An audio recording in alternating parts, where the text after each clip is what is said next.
So this video, I want to kind of talk about when we first began trying to conceive, what fertility supplements that we used, and about my doctor's appointments, which kind of led me into using the fertility supplements. So I graduated with my bachelor's in December 2017. So we kind of started trying a little bit after that. Like in the year 2018, we knew we wanted to have a child, so we were not taking any precautions with not trying to. So we weren't really actually like trying, but we weren't not trying either. Um, so when I had my doctor's appointment, my yearly in June of 2019, I kind of asked her, I was like, I wanted to see if I had any fertility issues, and the doctor was just kind of like, oh, you're too young to have any fertility issues. You don't need to worry about that right now. You're too young. And I was kind of like, okay, well, I'm not getting pregnant. And she asked, like, how long have I been trying? And I was like, oh, it's only been, like, maybe, like, a year. And she's like, oh, you need to keep trying and then come back and ask. She didn't really tell me how long to keep trying. She just told me pretty much like she was kind of booting me out of that conversation. But she ended up finding cysts as well during that appointment. Well, she thought that she felt cysts on my ovaries when we were doing the yearly appointment. So after she told me that,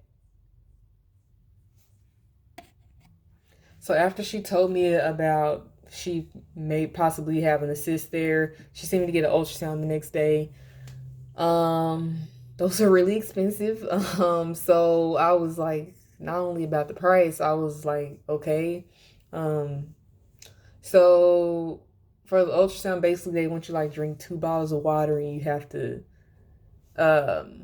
hold your pee in there while they're pressing on your stomach and stuff like that. And it was just bad. But I ended up doing the ultrasound, and then she wanted me to do a follow-up the next month so we can go over the results of the ultrasound. The next month, she said it was pretty big. It was like golf size, and she wanted to just monitor it and make sure that it wasn't going to grow anymore, and it hoped that it shrunk itself or something like that. So then she was like, oh, and then the next month schedule another ultrasound, like a couple months to schedule another ultrasound to make sure that it's not growing. So I had another ultrasound done, another expensive ultrasound done in August. And then I did another follow-up appointment, and she said that the cyst did not shrink, although it grew a very little bit. She wanted to remove that cyst. So I kind of felt a way about her with her telling me I'm too young to worry about fertility issues. So I didn't really trust her with that. And the surgery was I'm still paying that bill off right now. So the surgery was expensive with insurance. So I didn't really want to do that. So I was like, and she wanted me to have another ultrasound before the surgery. So I was like, I'm going to just go to a different doctor. So I went to a different doctor. And in October 2019, I went to a different doctor, and she looked at the results without having to do another expensive ultrasound. She was like, yeah, you're going to need to get the surgery. So I had to get a systemic laparoscopy. That's where they go in through your belly button and just get the cyst out.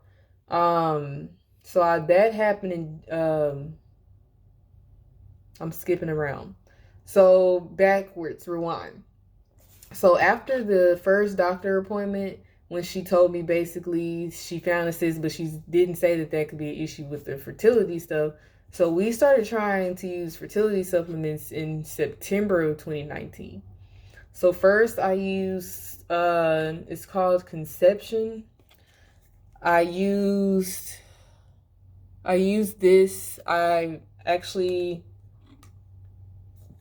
did 2 bottles. I used it for 2 months. So you can take 2 pills twice a day.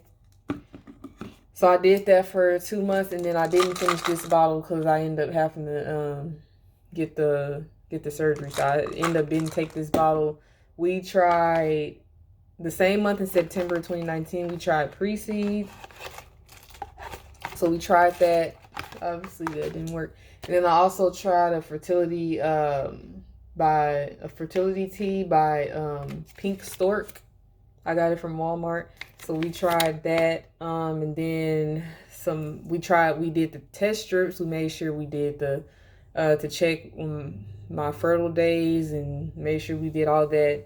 So then that's why I kind of wanted to go to a different doctor. So now I ended up having the surgery January of 2020 last year. Then after the surgery, we did a 2-week follow-up where she made sure that the small incision I wasn't getting any infections or anything like that. Then in June of 2020, I had my regular annual exam. She wanted to do another sonogram. Not a sonogram. Why am I calling it a sonogram? See, I want to have a baby. She wanted to do another ultrasound, and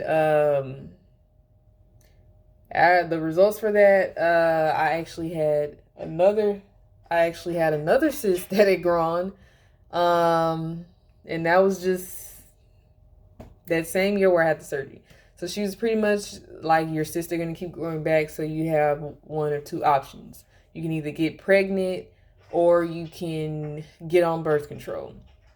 I didn't even feel like going through the fertility stuff with her because I was kind of discouraged from the last doctor telling me I'm too young, don't worry about that. So I didn't even tell. I was just like, okay, I'll do the birth control. So I started birth control September the next month. The next video I'll go into detail about the birth control, what kind I'm taking and how they made me feel. And yeah, I'll kind of go into detail about that. And then I'm still on birth control. I plan in my next annual in June, I want to get off of it and try to conceive again. In the next video, I'll talk about that. So